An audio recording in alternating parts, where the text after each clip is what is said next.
नमस्कार. सखी सह्याद्रीमध्ये मी रूपलक्ष्मी चौगुले शिंदे आपल्या सगळ्यांचं मनापासून स्वागत करते. मंडळी, मनुष्य, प्राणी आणि इतर प्राण्यांमध्ये जर भेद करायचा झाला तर आपण तो बुद्धीच्या आधारे करतो. म्हणजे बुद्धीच्या आधारे ज्ञान अर्जित करून मनुष्याने इतर प्राण्यांपेक्षा अनन्यसाधारण अशी प्रगती साध्य केलेली आहे. म्हणजे आपण असं म्हणू शकतो की मानवी आयुष्यामध्ये ज्ञानाचं, शिक्षणाचं अनन्यसाधारण असं महत्त्व आहे. आपण असंही म्हणतो की विद्या सर्वार्थ सिद्ध आहे. म्हणजे विद्येच्या माध्यमातून आपण सगळं काही मिळवू शकतो. पण मानवाच्या आयुष्यात विद्येचं, शिक्षणाचं केवळ महत्त्वच नाही तर तो त्याचा हक्क आहे. आज संविधानाने, कायद्याने देखील तो त्याला हक्क बहाल केलेला आहे. अशी सगळी परिस्थिती असताना देखील भारतासारख्या देशामध्ये आपल्याकडे आज फार मोठा वर्ग शिक्षणापासून वंचित आहे असं चित्र आपण बघतो. या पाठीमागची कारणं काय आहेत? का शिक्षण सगळ्यांपर्यंत समान पातळीने, समान पद्धतीने पोहोचत नाही? त्या पाठीमागच्या अडचणी काय आहेत? यावर आपण कसा मात करू शकतो आणि सगळ्यांपर्यंत शिक्षण पोहोचण्यासाठी आपल्याला काय उपाययोजना कराव्या लागतील, या सगळ्या विषयावर आज आपण चर्चा करणार आहोत. कारण मंडळी, शिक्षण या गोष्टीला आपण एका विशिष्ट चौकटीमध्ये बांधून ठेवलेलं आहे. शिक्षण कशासाठी? तर पैसे कमवण्यासाठी, अर्थार्जनासाठी. अशा पद्धतीचा एक चाकोरीबद्ध विचार आपण शिक्षणाच्या बाबतीत करतो आणि तो जर आपण केला नाही तर कदाचित शिक्षण किंवा ज्ञान याची जी व्याख्या आहे, याची व्याप्ती आज वाढवू शकते किंवा वेगळ्या पद्धतीने आपण त्याच्याकडे बघू शकतो का? अत्याधुनिक काळामध्ये तर शिक्षणाची व्याप्ती ही फार व्यापक झालेली आहे. अशा सगळ्या परिस्थितीमध्ये शिक्षण सर्वांपर्यंत, सर्व वर्गांपर्यंत पोहोचवण्यासाठी आपण काय काय उपाययोजना करू शकतो, या विषयावर आज आपल्याला चर्चा करायची आहे. त्यामुळे आजचा आपला विषय काय आहे बघा. आजचा आपला विषय आहे शिक्षण सर्वांसाठी. या विषयावर माहिती देण्यासाठी आमंत्रित केलेला आहे संध्या कृष्णन यांना. संध्या कृष्णन ह्या सेव्ह द चिल्ड्रन ही जी संस्था आहे, जी UK मध्ये सुरू झालेली आहे आणि आज 120 देश या संस्थेमध्ये सहभागी आहेत. ही NGO आहे. ही संस्था सामाजिक लेवलवर, मुलांच्या लेवलवर वेगवेगळे जे मुलांचे प्रश्न आहेत त्यावर काम करते आणि या संस्थेच्या महाराष्ट्र राज्याच्या त्या व्यवस्थापक म्हणून काम पाहत आहेत. तेव्हा त्यांच्याकडनं या विषयाच्या संदर्भामध्ये आपण चर्चा करणार आहोत, माहिती मिळवून घेणार आहोत. तुमच्याही मनामध्ये असंख्य प्रश्न असतील, थेट आमच्याशी जोडले जा या फोन नंबरच्या माध्यमातून. फोन नंबर आमचे असे आहेत 24908050, 24988050. मुंबई बाहेरचे प्रेक्षक आणि मोबाईलवरनं संपर्क साधण्यासाठी 022 हा STD कोड आहेच. तेव्हा आता कार्यक्रमाला सुरुवात करते. मॅम, सखी सह्याद्रीमध्ये मनापासून आपलं स्वागत करते. आपण खूप महत्त्वाचं काम करता मॅम. सेव्ह द चिल्ड्रन्स खूप व्यापक खरं तर ह्या नावाच्या पाठीमागचा अर्थ दडलेला आहे. कारण मुलांना आपण सांभाळणं, जतन करणं, त्यांचा व्यवस्थित विकास करणं हे आपल्या देशाच्या दृष्टिकोनातूनही फार महत्त्वाचं असं आहे. आज आपण असं बघतो की शिक्षण हा हक्क आहे. शिक्षणासाठी आपण वेगवेगळ्या योजनाही आखतो, तरी देखील आज सगळ्या मुलांपर्यंत शिक्षण पोहोचत नाही. या पाठीमागचं आपल्याकडचं कारण काय असावं असं आपल्याला वाटतं? सगळ्यात मोठं कारण जर आपण बघितलं तर गरिबी. कारण आपल्या देशात खूप वंचित घटक किंवा समाजाचे लोक राहतात आणि जास्तीत जास्त बघितलं तर त्यांचं मुले शाळाबाहेर मिळतात आपल्याला.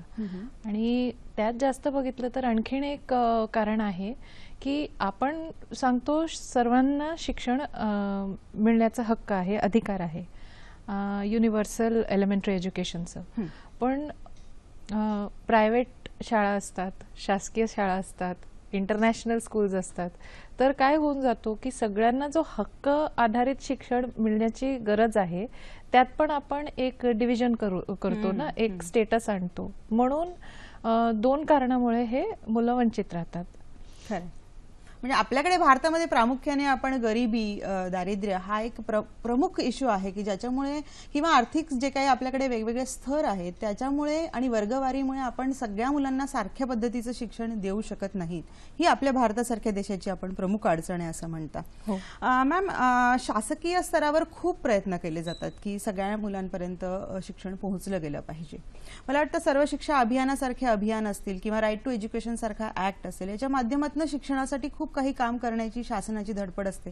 पण मुळात ते काय आहे अभियान हे सर्वांपर्यंत पोहोचत नाही. आज जरा थोडक्यात आपण काही सांगू शकतो का की सर्व शिक्षा अभियानाच्या अंतर्गत कशा पद्धतीने काम केलं जातं आणि आपण ॲज अन NGO म्हणून त्याच्याशी कसे जोडले जातात? ओके. सर्वात महत्त्वाची गोष्टी म्हणजे काय की SSA हा RTचा अगोदरचं इव्हेंट आहे. म्हणजे 2001 साली बहुतेक SSA सुरू झाला, सर्व शिक्षण अभियान. बरं. आणि 2010 मध्ये RT ऍक्ट आले. म्हणजे अगोदर सर्व शिक्षा किंवा युनिव्हर्सल एलिमेंटरी एज्युकेशन हा गोष्टीवर काम करायला एक मोहीम तयार करून शासनाने काम सुरू केली होती. त्यात म्हणजे तुमचं शिक्षणाचं गुणवत्ता, इन्फ्रास्ट्रक्चर म्हणजे प्रॉपर स्कूलचं बिल्डिंग असावी, हे सगळं, आणि मुलींचं शिक्षण, आणि वेळ टाइमलाईन बाउंड की इतकं वर्षात तुम्ही 100% एनरोलमेंट करून घ्यायचं आणि सगळं जितके एलिजिबल मुलं आहे मुली आहेत त्यांना एलिमेंटरी एज्युकेशन साठी ॲक्सेस देऊन टाकायचं, असं तरतूद होतं. पण RT ॲक्ट यायचा अगोदर कंपल्शन नव्हता, हा अधिकार म्हणून नव्हता, हा फक्त एक मोहीम होता आणि नाही केलं तरी कुठलंही म्हणजे अपील नव्हती. पण एकदा RT ॲक्ट आली म्हणजे आता काय एक चांगला पाठिंबा मिळाला SSAला की आता सगळ्यांना सगळं मुलांना शाळेत टाकायची जो जिम्मेदारी आहे ते सगळ्यांची झाली, फक्त शासनाची नाही, म्हणजे पालकांची झाली, समाजाच्या लोकांची झाली, NGOsची झाली. तर त्या मानाने RT आणि SSA चांगलं म्हणजे गोष्ट आहेत. आणि बरोबर आहे, म्हणजे शिक्षणाच्या क्षेत्रामध्ये अशा प्रकारचे जर कडक कायदे किंवा अशा पद्धतीने जर कायद्याचा आधार घेऊन जर शिक्षणाची आपण सोय केली तर ती जास्त उपयोगी पडणार आहे आपल्या भारतासारख्या देशासाठी. यावर आणखी माहिती घेते मॅम. आपल्याला सोलापूरवरून एक फोन आहे, गोरखनाथ बोलतायत, बघूयात काय म्हणतात. हॅलो हॅलो, नमस्कार मॅडम. नमस्कार. मी गोरखनाथ देकेकर सोलापूर येथून बोलत आहे. तर माझा असा प्रश्न आहे की शिक्षणामध्ये मागासवर्गीयांसाठी काय तरतूद आहे, म्हणजे आदिवासी, पारधी आणि भील या समाजासाठी शिक्षणामध्ये काय तरतूद केलेले आहे? नक्कीच, खूप महत्वाचा प्रश्न आहे गोरखनाथजी. आपण खरं सर्वांसाठी शिक्षण जेव्हा म्हणतो मॅडम तेव्हा सगळ्यात महत्वाचा भाग येतो आदिवासी जो समाज आहे, पारधी जो समाज आहे, या समाजापर्यंत, या समाजातल्या मुलांपर्यंत शिक्षण पोहोचतंय का? आज काय तरतूद केली जाते? आणि एक समाजसेविका म्हणून किंवा समाजामध्ये काम करणाऱ्या तळमळीच्या आपण आहात, आपण कशा पद्धतीने या गोष्टीकडे बघता? ओके, ह्यात एक गोष्टी आहे की पारधी समाजाचे लोक किंवा आदिवासी समाजाचे लोक असतात त्यांना ऍक्च्युली सर्टिफिकेटची गरज असते. ते जोपर्यंत ते ST सर्टिफिकेट त्यांच्याकडे नाहीये तोपर्यंत त्यांच्यासाठी जितकं प्रोव्हिजन्स आहे ते वापरण्यात त्यांना त्रास होतो. हा एक प्रॉब्लेम आहे. पण जर आदिवासी म्हणून तुमचं सर्टिफिकेट आहे तर तुमचं मुलींना आश्रम शाळेत तुम्ही भरती करू शकतात. सगळ्या जिल्ह्यात, आता साताऱ्यात बोलतायत ना, तर सोलापूरवरनं बोलतायत ना, तर सोलापूरमध्ये आहे की नाही तसं मला माहित नाही, पण जनरली सगळं जिल्ह्यात एक आश्रमशाळा कमीत कमी असतो आणि ह्याच्यात रेसिडेन्शियल म्हणजे तिकडेच राहून शिकण्याची सोय आहे पहिलीपासून मुलींना. आणि मुलींसाठी वेगळा आश्रमशाळा असतो म्हणजे हॉस्टेल फॅसिलिटी असतो आणि मुलांसाठी वेगळं राहण्याचं फॅसिलिटी असते. निवासी शाळा आहे शासकीय योजनेच्या अंतर्गत आणि त्याच्यात काय खर्च नाहीयेत पालकांना, तिकडे राहू शकतात. त्यांचं राहण्याचा खर्च सगळं शासन रिस्पॉन्सिबिलिटी घेतो त्याच्यासाठी. बरं, म्हणजे सगळा कुठलाही खर्च न होता जेवणापासून शिक्षणापासून सगळ्या गोष्टी शासकीय पातळीवर त्यांना प्रोव्हाइड केल्या जातात. पुस्तकं, गणवेश, सगळं. बरं. आपण अशा क्षेत्रामध्ये काही काम केलेलं आहे का मॅडम? आपला काही अनुभव आहे का अशा आदिवासी भागातील मुलांना खरं जास्तीत जास्त चांगलं शिक्षण मिळवून देण्याच्या दृष्टिकोनातून ॲज अन NGO म्हणून आपल्याला काय अडचणी, त्या क्षेत्रामध्ये विशेषतः काय अडचणी दिसतात? तर आदिवासी क्षेत्रात सगळ्यात जास्त अडचणी म्हणजे डिस्टन्स. खूप दूर दूर वस्ती असतात आणि शाळा हे जवळ नसतात आणि खूप कमी पण जनसंख्या असते आणि तुमचं पटसंख्या म्हणजे एक मिनिमम हवं असतं ना शाळा तिकडे चालवण्यासाठी. तो नसल्यामुळे ना खूप वंचित असतात. कारण 2-3 खूप गावामधले 1 किंवा 2 असं शाळा दिसतात. ऍक्च्युली ऍक्टच्या अंतर्गत तुम्हाला दर वस्तीत शाळा द्यावा लागतं. तिकडे काय बघायला मिळतो की मेन जो वस्ती आहे किंवा गाव आहे तिकडे शाळा असतो आणि तांडा जो 2-3-10 किलोमीटर दूर म्हणजे 5-6 किलोमीटर मध्ये आहे तांडा, तिकडनं मुलांना शाळेला जायला मेन वस्ती पर्यंत पोहोचावं लागतं. म्हणजे शाळा आणि त्यांचे राहण्याच्या ठिकाणाच्या मध्ये खूप अंतर असतो. आणि तसं बघितलं गेलं तर 1 to 3 किलोमीटर्स मध्ये प्राथमिक शाळा असावी असं RT मध्ये तरतूद आहे. पण प्रॅक्टिकली बघितलं तर तो शक्य म्हणजे तसं दिसत नाही आणि होऊ शकत नाही ना. तितकं मुलेच नाही. आता 4 मुलं किंवा 5 मुलांसाठी एक प्राथमिक शाळा तिकडे उभा करणं कठीण आहे. म्हणून ते जवळपास 2-3 किलोमीटरला जातात.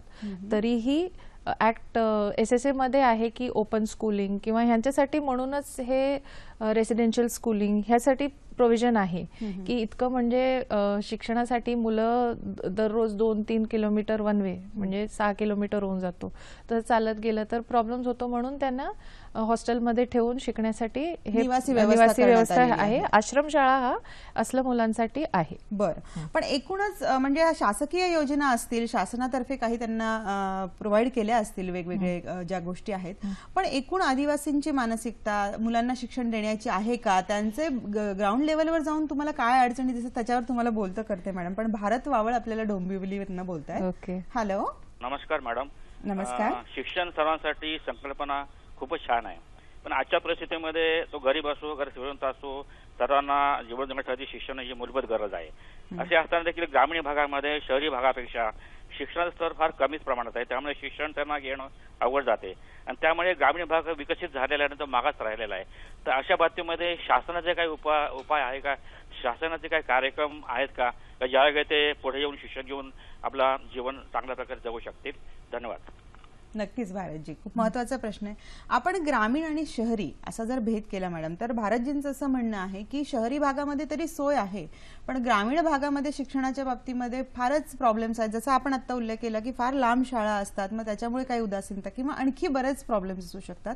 तर ते काय आहेत आणि त्याच्यावर ओव्हरकम करण्यासाठी शासन लेवलवर काय काय योजना आहेत त्याविषयी सांगा. ऍक्च्युली जर तुम्ही RTचं प्रोव्हिजन्स बघितलं तर आणि ते जसं जसं दरवर्षी RTमध्ये रूल्स हे सगळं तयार झाले, 2011 सालीचं रूल्स, त्याच्यानंतर SSAचं फ्रेमवर्कवर मध्ये परिवर्तन झालंय.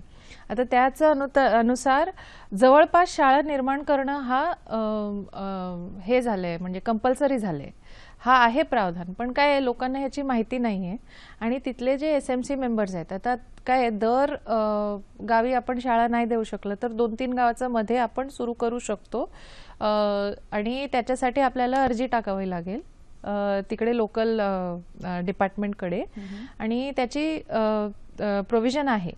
पण प्रॉब्लेम काय असतं, आता ह्याच्यासाठी तुम्ही शिक्षक कुठून आणणार? आहे प्रावधान, पण इफ यू लुक ॲट म्हणजे ते कसं इम्प्लिमेंट करायचंय त्याच्यात थोडंसं इश्यूज आहे. पण तरीही जर तुम्हाला वाटते की दररोज मुलांना जायला प्रॉब्लेम आहे तर किंवा तुमचं पालकांनी थोडंसं प्रयास केलं आणि SMC मेंबर्स तुमचे शाळा व्यवस्थापक समितींनी प्रयास केलं आणि त्यांनी जर शासनाकडनं अनुमती घेऊन एक शाळा सुरू झाली तर त्याचं तर प्रोव्हिजन आहे. नंतर जर समजा तुमचं मुलगा किंवा मुलगी कधी शाळेला गेलेलं नाहीये किंवा 2-3 वर्ष जाऊन इंटरप्ट झाले, नाही बंद झाले, तर त्याच्यासाठी रेमेडियल क्लासेस आहेत. जोपर्यंत अप्रोप्रिएट स्टँडर्डसाठी, म्हणजे जर 3रीला सोडलं होतं त्यांनी शाळा आणि आता तो 6वीच वयाचा आहे, तर 3री ते 6वीचं तो शिक्षण रेमेडियल क्लासेस म्हणून घेतलं जातं आणि नंतर भरून त्यांना 6वीत भरती केलेलं जातं. जर समजा तुम्ही ग्रामीण क्षेत्रात राहिलं आणि तुमचं म्हणजे शिफ्ट झालं, तुम्ही मायग्रेट केला, तुम्ही दुसरीकडे गेला, तरीही म्हणजे तुमचं कॅलेंडर इयर असतं ना, जूनमध्ये भरती करतात ना, शाळा सुरू होतो जूनला, मध्ये वर्षाचं कुठेही म्हणजे तुम्ही डिसेंबरला पोचला तिकडे, तरी तुमचं मुलगा किंवा मुलगीला ऍडमिशन देणं हा त्यांचं जिम्मेदारी आहे. मॅम, मगाशी आपला एक विषय निघाला होता की आदिवासी भागामधलं जे शिक्षण आहे मुलांचं, अनेक अडचणी आहेत, अनेक प्रश्न आहेत तिथे. प्रामुख्याने आपल्याला कुठल्या अडचणी दिसून येतात की मुलं जास्तीत जास्त शिक्षणापासून वंचित राहत आहेत तिथे? त्याच्या पाठीमागच्या कारणामध्ये हे प्रमुख कारण आहेत, अशी कोणती कारण आहेत? ओके, सर्वात महत्वाचं गोष्ट जर आपण बघितलं तर जे मी सांगितले की शाळा जवळ नाहीये आणि दूर पडतो, तो एक गोष्ट आहे. पण आपल्या इथे आपल्याला काय बघायला मिळतं की मिडल क्लासचे मुले जेव्हा आपण आपल्या घरचं मुलांना शाळेला पाठवतात, ते शाळेला जातात, ट्युशनला जातात, कोचिंग क्लासेस करतात, दिवसभर ते शिकतात आणि घरी पण आई वडील त्यांच्यासोबत बसून त्यांना शिकवतात. पण ग्रामीण भागेत आणि आदिवासी भागेत स्पेशली तुम्ही बघितलं तर आई वडील शिकलेले नसतात जास्तीत जास्त बघितलं तर. आता ते मुलं शाळेला जाऊन परत आले, त्याच्यानंतर घरात कामं असतात त्यांना, भावंडांना बघायचं किंवा घरी म्हणजे स्वयंपाकाचं काम असो, गुरंढोरं बघायचं काम असं, तर सगळं भरपूर कामं करावं लागतं त्यांना आणि त्याच्यानंतर त्यांना म्हणजे शाळेत जे शिकले ते परत वाचून किंवा रिवाईज करून काहीतरी घरी घरचं काही शिकायला किंवा होमवर्क करण्याचा प्रयत्न ते करूच शकत नाही, वेळच उरत नाही त्यांना. आणि दुसरं काय आहे, आता तुम्ही बघा गणित आणि इंग्रजी हा 2 सब्जेक्ट तिकडे जर त्यांना शाळेत शिकवलं कोणी, आता इंग्रजी तर नाहीच असतं अनलेस मिक्स्ड मीडियम असतो, पण गणित हा तसंच कठीण आहे. आणि शिकवणारा जो शिक्षक शिकवतात तर घरी जाऊन ते प्रॅक्टिस करण्याची गरज आहे. घरी पण कुणीतरी तुम्हाला शिकवलं तरच गणित येतो. आता हा प्रश्न असतो आदिवासी मुलांना की घरी कोणी मदत करायला नाहीये आणि त्यांना कळत पण नाही गणितमध्ये काय करायचं, पुढे कसं घेऊन जायचं. भाषा हा पण फार एक अडचण असू शकते का त्यांच्या दृष्टीने? आता जर थोडंसं अजून वंचित घटक असतात ना आदिवासींमध्ये, ते खूप मेनस्ट्रीम मध्ये नसतात, शहरी भागात किंवा खूपच इंटिरियर मध्ये राहतात. आता त्यांची वेगळी भाषा असते आणि मराठी माध्यमात त्यांना शिक्षण मिळतो, तर त्यांना ते पण कळत नाही, कारण तो भाषाचं अंतर त्यांना खूप प्रॉब्लेमॅटिक जातो, अर्थ कळत नाही. आणि परत त्यांना जसं मी सांगितलंय सपोर्ट काही नाही, घरी कोणी शिकवायला नाहीये किंवा ट्युशनला जायला त्यांच्याकडे पैसे नाहीये. तर हा एक प्रॉब्लेम आदिवासी भागात खूप भेटतो. दुसरं मुलींना, आता मुलांना तरी थोडंसं दूर पाठवायला सगळे तयार असतात, पण मुलींना पाठवायला खूप त्रास होतो. कारण हे तुम्ही आदिवासी भागात बघा किंवा आता मुंबईत आमच्या इथे गोवंडीत आम्ही काम करतो, तर त्या एरियामध्ये मुलींना खूप भीती वाटतं शाळेला जायला, कारण रस्त्यात लोक त्यांना चिडवतात किंवा थोडंसं उशीर झालं तर भीती वाटतं कोणीतरी काहीतरी बोलणार किंवा किडनॅप होण्याचं शक्यता आहे. तर हे सगळं बघताना एक सिक्युरिटीचं पण प्रश्न असतं. आणि अदर देन आदिवासी भागात पण हा प्रॉब्लेम आहे आणि नॉर्मल स्कूल्स म्हणजे नॉन आदिवासी भागात पण हा प्रॉब्लेम आहे. तर जर मुलींचं ते शाळेला जातात पण बाथरूम नाहीये, तर त्यांना शाळेला जावंसं वाटत नाही, कारण तिकडे जाऊन तरी स्वच्छता शाळांमध्ये असणं हे किती अत्यावश्यक आहे मुलांच्या दृष्टिकोनातून, हा विचार हल्ली आता मला वाटतं शासकीय पातळीवर पण खूप म्हणून हे, पण हा प्रश्न मला वाटतं मुलींच्या बाबतीत फार भेडसावतो. हो, आणि मुलींच्या बाबतीत काय आहे की मुलींसाठी वेगळं प्रोव्हिजन स्वच्छतागृहाचं ते केलं तरी आता मेंटेन नाही केलं जातं. आता मी 2-3 जागेत बघितलंय की चांगलं मेंटेन केलेलं शाळेत मुली येतात, शासकीय शाळेतच, इथे मुंबईला किंवा गावी शिनर्सकडे. पण जिकडे मेंटेनन्स नाहीये त्या मुली दिवसभर शाळेत बसतात आणि त्यांना क्लासमध्ये बसूनही जायला म्हणजे जर परवानगी नाही तर त्यांना खूप प्रॉब्लेम्स होतो, इन्फेक्शन्स येतात. दुसरं जर वेगळं नाहीये तर त्यांना असं वाटतंय की कसं जावं. आणि जेव्हा मासिक पाळी येतं त्यांना खूप त्रास होतो तेव्हा. तर ह्या कारणामुळे पण मुली जात नाही. आणि आदिवासी भागात तर जसं मी सांगितलंय काही म्हणजे सोय नाही तर त्यांना येणं जाणं पण कठीण होऊन जातो. मॅम, ह्याच्या पलीकडे जाऊन आदिवासी पालकांचीच मुळात मानसिक तयारी करणं हा एक भाग महत्वाचा आहे का? कारण शिक्षणाच्या बाबतीतली उदासीनता, त्याच्याकडे बघण्याचा दृष्टिकोनच आपल्याकडे अजूनही तेवढा सुधारलेला नाहीये. तर अशा बाबतीत तुम्ही काही काम करता का? तुमची संस्था काही काम करते का? आणि मग ह्या आदिवासींच्या शिक्षणाच्या क्षेत्रातले जे काही प्रश्न आहेत ते मिटवायचे असतील तर त्याच्यासाठी अशा काही संस्था तुमच्याकडे येतात का? किंवा अशा काही शैक्षणिक संस्था तुमच्या माध्यमातून त्यांना काही मदत मिळते का? कशा पद्धतीने आपली संस्था काम करते? ओके, महाराष्ट्रात नाही पण राजस्थानमध्ये आम्ही काम करतोय KGBV शाळा सोबत. तिकडे काय आदिवासी समुदायाची मुली हॉस्टेलमध्ये राहतात आणि त्यांच्यासोबत आमचं पण काम आहे. आणि तिकडे आम्ही काय करतो, एकतर टीचर्स ट्रेनिंग होतं आणि त्यांचं करिक्युलम ते सगळं आम्ही त्याच्यावर काम तर करतो. म्हणजे टीचर्सना ट्रेनिंग देण्याचं कार्य देखील आपल्या संस्थेकडनं आपण करू शकतो. म्हणजे हे तुमचं पब्लिक प्रायव्हेट, आपला RT मध्ये तरतूद आहे की पब्लिक प्रायव्हेट पार्टनरशिप बोलतात त्याला. शासन म्हणजे प्रायव्हेट संस्थाकडनं काम म्हणजे कोलॅबोरेशन करून त्यांचे टीचर ट्रेनिंग करून घेऊ शकता किंवा शाळेत व्हॉलंटियर्स आणू शकतात किंवा शाळेत कुठलं तरी मटेरियल म्हणजे कम्प्युटर असो, ICT ट्रेनिंग असो, ICTचं एज्युकेशन असो, ते सगळं करू शकतात. हा एक प्रोव्हिजन आहे. तर आता कस्तुरबा गांधी बालिका शाळा ह्याच्यात आम्ही काय करतो राजस्थानमध्ये, फक्त शिक्षणाबाबत काम होत नाही. तिकडे आम्ही मुलींसोबत त्यांचं लाईफ स्किल्स एज्युकेशन म्हणजे कसं आयुष्यात कसं कॉन्फिडेंट राहायचं, कसं नेगोशिएट करायचं, स्वतःचं गरज काय, प्रॉब्लेम्स कसं रिझॉल्व्ह ओव्हरकम कसं करायचं, हे सगळं असं सगळं पण काम करतोय आम्ही. आणि मॅम आपले आणखी काय कार्य आहेत आणि कशा पद्धतीने तुम्ही मुलींना उत्तेजना देता शिक्षणाच्या क्षेत्रामध्ये याविषयी माहिती घेते. रवींद्र कुडाळकर पुण्यावरनं बोलतायत. हॅलो. नमस्कार. नमस्कार. 3 प्रश्न आहेत मॅडम. पहिलं मला असं विचारायचं आहे की सर्व शिक्षा अभियान कितपत यशस्वी झालं असं आपणास वाटतं. दुसरं म्हणजे शिक्षणाच्या बाबतीमध्ये आपण संस्थेच्या वतीने साक्षरता वर्ग तसेच मुलांना संस्कार आणि नीतिमूल्य शिक्षण देता का. आणि तिसरं असं विचारायचं की उत्पन्नाची विषमता, शिक्षणाबद्दलची अनास्था आणि गोडी कमी शिक्षणाबद्दलची याबद्दल आपण काही उपाययोजना करता का. नक्कीच. नक्कीच.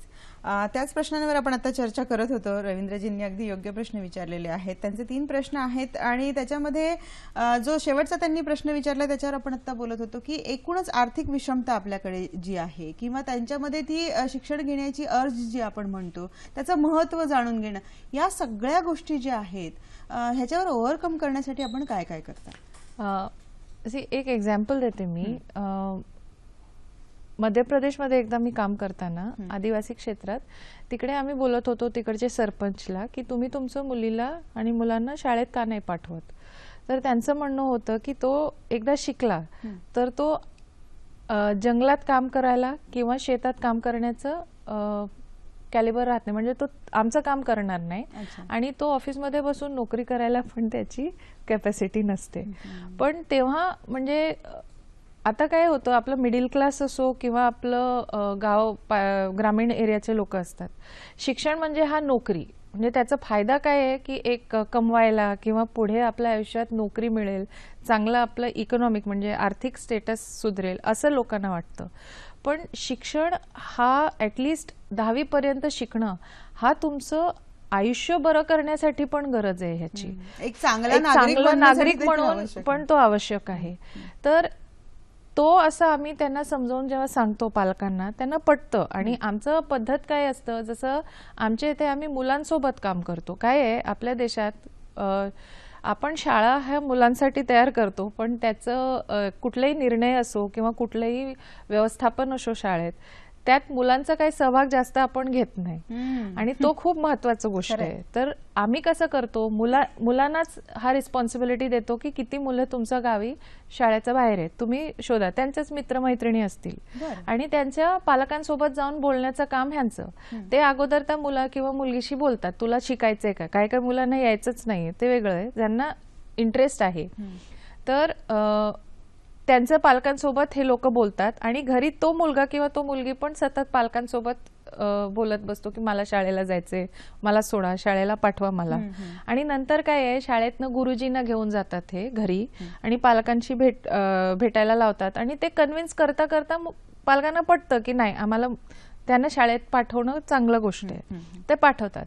आणि जिकडे मुलांना असं फारसं वाटत नाही शाळेला जाऊन काय उपयोग, मला काय कळत नाही, तर हेच मुले त्यांना मदत करतात.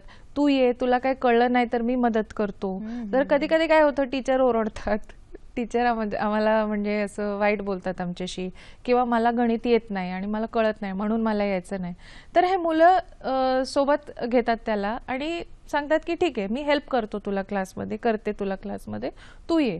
त्यांनी पण मुलांना पटतं आणि ते येतात शाळेला. अरे ही खूप चांगली गोष्ट आहे की मुलांकरवेच मुलांना तयार करणं शिक्षणासाठी, जेणेकरून मला वाटतं पटकन ते समवयस्क असल्यामुळे त्यांना एकमेकांच्या ज्या गोष्टी आहेत त्या समजून येऊ शकतात. म्हणजे मोठ्यांनी उपदेश देण्यापेक्षा मुलांनी किंवा मित्रांनी सांगणं हे त्यांच्या लवकर लक्षात येणार आहे. पण मॅम, रवींद्रजींचा जो प्रश्न होता की साक्षरता वर्ग किंवा एकूणच नीतिमत्ता मूल्य त्यांना शिकवणं, या दृष्टिकोनातनं जसं आता आपण म्हणालात की आपण शिक्षकांनाही ट्रेनिंग देऊ शकतो तशा पद्धतीने कोलॅबोरेशन करून, अशा पद्धतीने काय आणखी उपक्रम आपल्याला करता येऊ शकतात की जेणेकरून एक उत्तम नागरिक, फक्त शिक्षण हे तुम्हाला अर्थार्जनासाठी नाही तर एक चांगला नागरिक होण्यासाठी तुम्ही शिक्षण घ्या, अशा दृष्टिकोनातनं काय कशा पद्धतीने आपण मानसिकता तयार करता.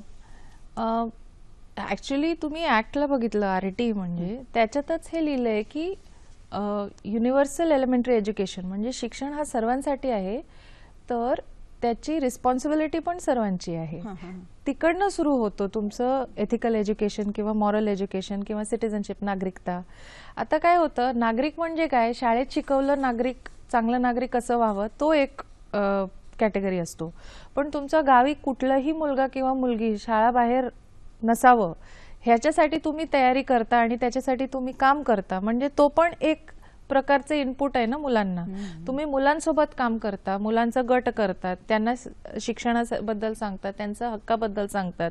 जेव्हा मुलांना कळतं की आमचा अधिकार, शिक्षण हा आमचा अधिकार आहे, म्हणजे शाळाबाहेर जितकं मुलं मुली आहेत त्यांचा पण अधिकार आहे, त्या अधिकारचं संरक्षणासाठी आम्हाला काय करायचं त्यांना कळतं, ते विचारतात, पुढे जातात. तो हा फक्त क्लासरूम मध्ये किंवा एक शाळेचा आत एक क्लासमध्ये लेक्चर मोडमध्ये होत नाहीये.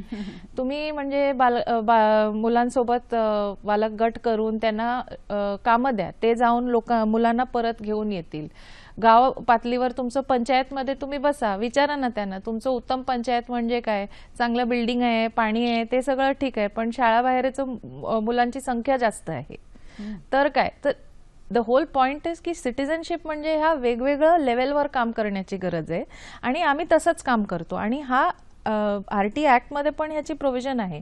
तुमचं जे SMC आहे, शाळा व्यवस्थापन समिती, त्यांचं रिस्पॉन्सिबिलिटी आहे की शाळेचं इन्फ्रास्ट्रक्चर, बिल्डिंग चांगलं आहे का, शाळेत पाणीची व्यवस्था आहे का, स्वच्छतागृह चांगलं आहेत का, टीचर वेळेवर येतात का, मुलांना नीट शिक्षण भेटतं का, मुलं शिकू शकतात का. आणि ह्या SMC किंवा शाळा व्यवस्थापन समितीमध्ये पालक पण असतात, मुलं पण असतात आणि शिक्षक पण असतात. मुलं असतात हा फार महत्वाचा भाग आहे, कारण त्यांचे काय प्रश्न आहेत ते तेच मांडू शकतात. आणि तसं केलं तर त्यांचं ते एथिकल एज्युकेशन किंवा मॉरल एज्युकेशन. खरंय. रवींद्र कुडाळकरजींचा आणखी एक प्रश्न होता की सर्व शिक्षा अभियान हे यशस्वी झालंय असं आपल्याला वाटतं का? आपलं काय मत आहे? ऍक्च्युली सर्व शिक्षा अभियानचं डेडलाईन होतं 2015 आणि त्याच्यानंतर एक इव्हॅल्युएशन केलं गेलंय. महाराष्ट्र नव्हतं सॅम्पलमध्ये, पण ऍक्च्युली इव्हॅल्युएशनमध्ये हे कळलंय की खरं रिटेन्शन म्हणजे एनरोलमेंट वाढलंय, शाळेत पटसंख्या वाढली आहे आणि मुलं थांबतात, पण ऍटलिस्ट 5वी पर्यंतचं रिटेन्शन इज गुड. पण त्याचं नंतरचं थोडंसं प्रॉब्लेम आहे, कारण 5वी नंतर भरपूर शाळा 5वी पर्यंतच असतात, त्याच्यानंतर 7वी किंवा 8वी पर्यंत 7वी पर्यंतचा अपर प्रायमरी शाळा थोडं दूर असतात ना, आणि त्यामुळे म्हणजे ड्रॉपआउट होतो आणि त्यात मुलींचं जास्त ड्रॉपआउट रेट असतो. जास्तीत जास्त ऍक्च्युली प्रॉब्लेम सर्व शिक्षा अभियानचं जर बघायला गेलं तर मुलींचा जो एक जेंडर गॅप आहे की मुली पण तितकंच शिकायला येणार मुलांसारखं, तो थोडासा प्रॉब्लेम होतोय. दुसरा एक प्रॉब्लेम दिसतोय की खूप म्हणजे बॅकवर्ड स्टेट्स असतात ना, इकॉनॉमिकली बॅकवर्ड, बिहार आहे, UP आहे, तिकडे टीचर स्टुडंट रेशोचा प्रॉब्लेम आहे. आता 30 मुलांसाठी एक टीचर असं तरतूद आहे ऍक्टमध्ये, पण काय जागेत म्हणजे तितकं टीचर्स उपलब्ध नाही, म्हणून मुलांची संख्या जास्त झाली तर टीचर एकच असतो, तर थोडंसं त्याच्यामुळे पण परिणाम झाले. पण डेफिनेटली 5वी पर्यंतचं रिटेन्शन आणि एनरोलमेंट ह्याच्यात वाढ दिसतो, हा SSAचं इव्हॅल्युएशन सांगतो. बरं. मॅम, तुम्ही आता बोलता बोललात की मुलींची संख्या तेवढी आपल्याला जास्त दिसून येत नाही, या पाठीमागची काय कारण असू शकतात, आपल्याला काय वाटतं? एकतर समाजमध्ये मुलींची जो एक आयडिया असतं मुलींबद्दल की काय करायचंय, शिकली तरी लग्न, म्हणजे शेवटी लग्न करून नवऱ्यासोबत जगायचे आणि काय घर सांभाळायचे, तिला शिकून काय मिळणार, तर हा एक प्रॉब्लेम मोठा आहे ग्रामीण भागात. आणि दुसरं, दूर जेव्हा शाळा होतो, मुलींना थोडंसं दूर पाठवायचं असतं तर समाजात प्रॉब्लेम असतो. मुली थोडंसं दूर गेले तर ती कंट्रोलचं बाहेर होऊन जाणार, तिला त्रास होऊ शकतो, हे सिक्युरिटी इश्यूज तर आहे. आणि दुसरं की ती जास्त म्हणजे आमचं ऐकणार नाही, ती स्वतःचं करून घेणार, असं पण पालकांचं म्हणणं आहे. समाजात हा एक प्रॉब्लेम असतोच. आणि शहराकडे पण बघितलं तर आता मुंबईत जर तुम्ही घाटकोपर एरिया बघितला तर गोवंडीमध्ये आम्ही जिकडे काम करतो भरपूर मुली असतात जे 6वी 7वी पर्यंत शिकतात, पण त्याचं वरचं स्कूल एकच आहे आणि तो पंतनगर जवळ आहे आणि तिथपर्यंत त्यांना जायला खूप दूर होऊन जातो. आता आपल्याला काय वाटतं की शहरात सोय असतो, पण तिकडनं पंतनगर पर्यंत जायला त्यांना खर्च करावा लागतं, लोकल ट्रॅव्हल, तर तो परवडत नाही. आणि मुलींवर असला खर्च करण्यापेक्षा तिचं लग्नासाठी तिच्यावर खर्च करणं, तो पण एक प्रायोरिटी असतो. तर हे कारण असतात मुलींना न पाठवायचं. आणि तो दूर झाल्यामुळे सिक्युरिटी कन्सर्न्स असतो, कारण आजकाल आपण न्यूजमध्ये पण बघतो ना, खूप त्रास होतो मुलींना तर तो पण एक इश्यू आहे की मुलींना शाळेत न पाठवायचं. बरं मॅम, महाराष्ट्र शासनाचे जे मान्यताप्राप्त अशा ज्या काही प्रायव्हेट शाळा आहेत त्याच्यामध्ये मला वाटतं 25% रिझर्व्ह सीट आहेत, if I am not wrong. कायद्याने त्यांना बंधनकारक केलेलं आहे. पण ह्या रिझर्व्ह सीट भरण्यासाठी बराच प्रॉब्लेम येतो आणि मग त्यावेळी मला वाटतं आपल्यासारख्या एनजीओज बरंच भरीव काम करतात. काय सांगता येऊ शकतं, काय प्रॉब्लेम आहे या बाबतीत नेमका?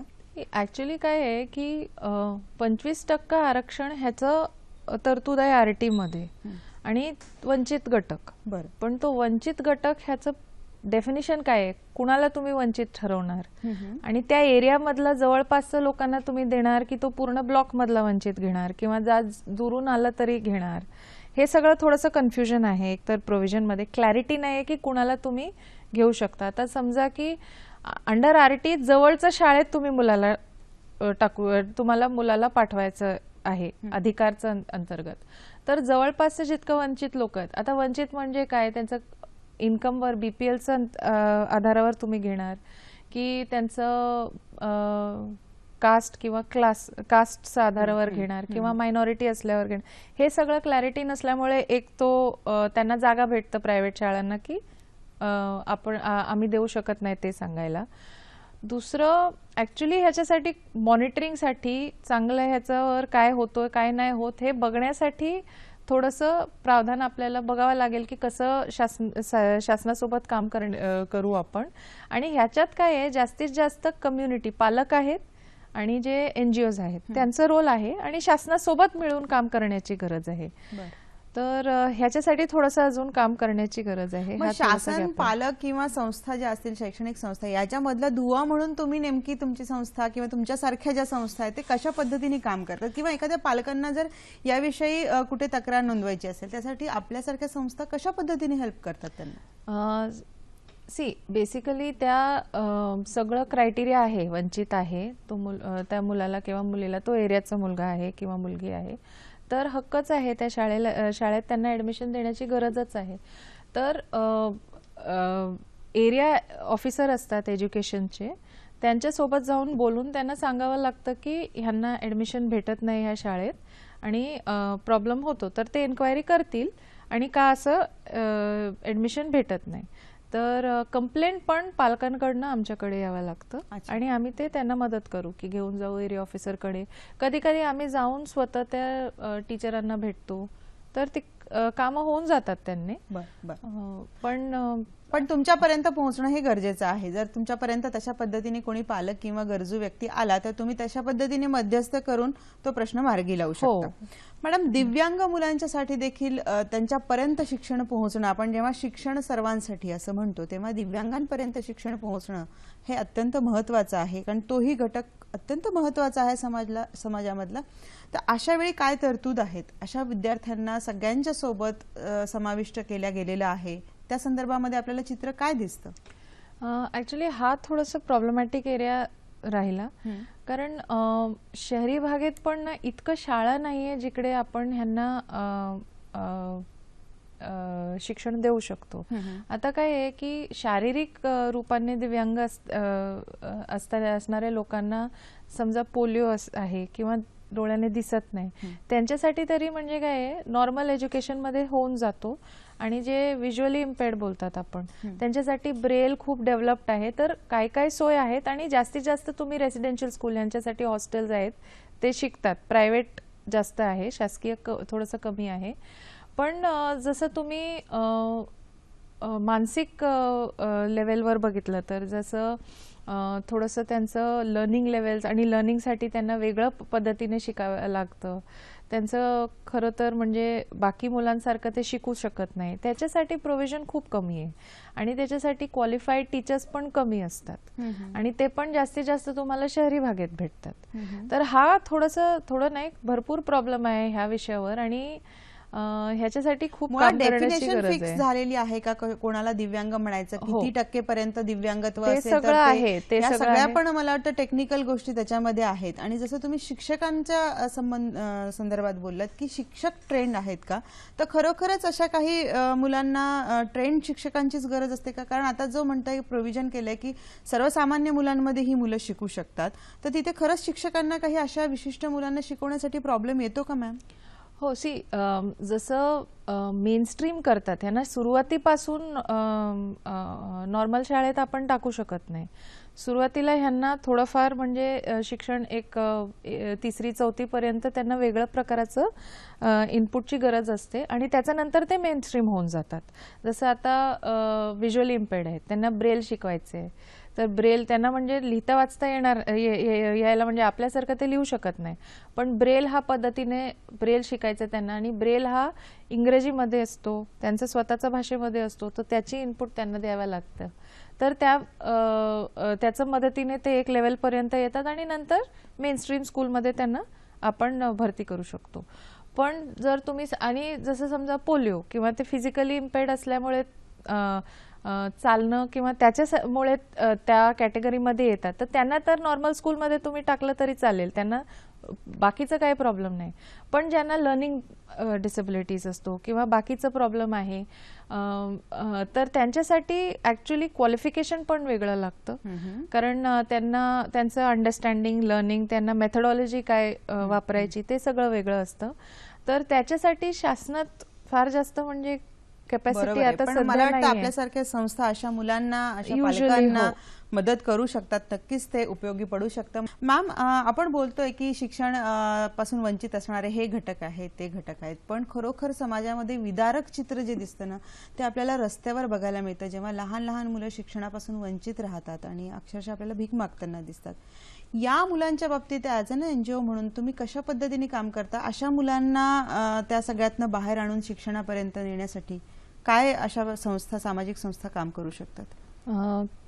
स्ट्रीटमध्ये असलेल्या मुलांसाठी तुम्ही त्यांच्यासोबत NGOs काय करतात नेमकं, त्यांचं तिकडेच लोकल एरियामध्येच शाळा करतात आणि त्यांना बेसिक एज्युकेशन प्री स्कूल सारखं सुरू करून त्यांना लिहिणं, वाचणं, काउंटिंग, क्राफ्ट हे सगळं आम्ही करू शकतो. आता फॉर इन्स्टन्स गोवंडीमध्ये आमची संस्था काय करते, जागा नाही आहे आणि शाळाबाहेर असलेलं मुलं ते स्लम एरियाजमध्ये राहतात, तर त्याच्यासाठी बस आहे, बसमध्ये स्कूल चालवतो आम्ही.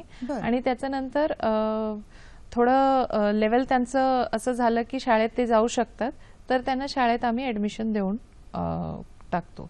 तर असंच भरपूर संस्थे काम करतात. पण फरक काय आहे की स्ट्रीटमध्ये असणाऱ्या मुलं त्यांच्या आई वडिलांसोबत जास्तीत जास्त तसंच येतात, हे जे आपल्याला रस्त्यात फॅमिली सापडतात. पण त्याच्यात 2-3 कारण आहे. आता 5 वर्ष महाराष्ट्रात दुष्काळ होता, त्यामुळे भरपूर फॅमिलीज इकडे मुंबई, पुणे असल्या जागेत आले होते, स्थलांतरित झाले होते, तर त्यामुळे मुलं पण शाळेच्या बाहेर झाले. पण आता भरपूर लोक परत गेले, तर तिकडे ते मुले शाळेला जातील. पण त्याच्यानंतर आपलं जो स्ट्रीट लेवल मुलं असतात, काय काय मुलांचं काय आहे, वय खूप जास्त होऊन जातं. आता त्यांना शाळेत प्रायमरी एज्युकेशनसाठी आपण घेऊ शकत नाही, तर त्यांच्यासाठी रेमेडियल क्लासेस किंवा रेमेडियल एज्युकेशन देऊन वोकेशनल त्यांना कामासाठी काय आपण ट्रेनिंग देऊ शकतो आणि त्या ट्रेनिंग करून त्यांना अप्रेंटिसशिप असं सगळं ट्रेनिंग करून देऊन त्यांना आपण जेव्हा 18 वर्षाचं होऊन जातात त्यांना एम्प्लॉयमेंटसाठी आपण मदत करू शकतो. पण हा एक प्रॉब्लेम आहे आणि ह्याचं काय एकदम फायनल असं काही सोल्युशन नाही. स्ट्रीटमध्ये मुलं आहेत तर त्यांना सगळ्यांना 100% एका वेळी आपण ॲड्रेस करू शकतो. ह्याच्यात NGOs, शासन, कम्युनिटी सगळ्यांचं रिस्पॉन्सिबिलिटी आहे आणि हळूहळू आपण करू. बरं. मॅम, आणखी एक मुद्दा जो आहे समाजातला, एक जो घटक आहे की देहविक्रय करणाऱ्या ज्या स्त्रिया आहेत आणि त्यांची जी मुलं आहेत, तर त्या मुलांच्या संदर्भामध्ये मला वाटतं आपली संस्था काम करते, तर त्याविषयी काय सांगता येऊ शकतं का? अशा मुलांना कशा पद्धतीने शिक्षण दिलं जातं? ऍक्च्युली डायरेक्टली आम्ही आता काम करत नाहीये, पण बाकी संस्थे काम करत आहेत.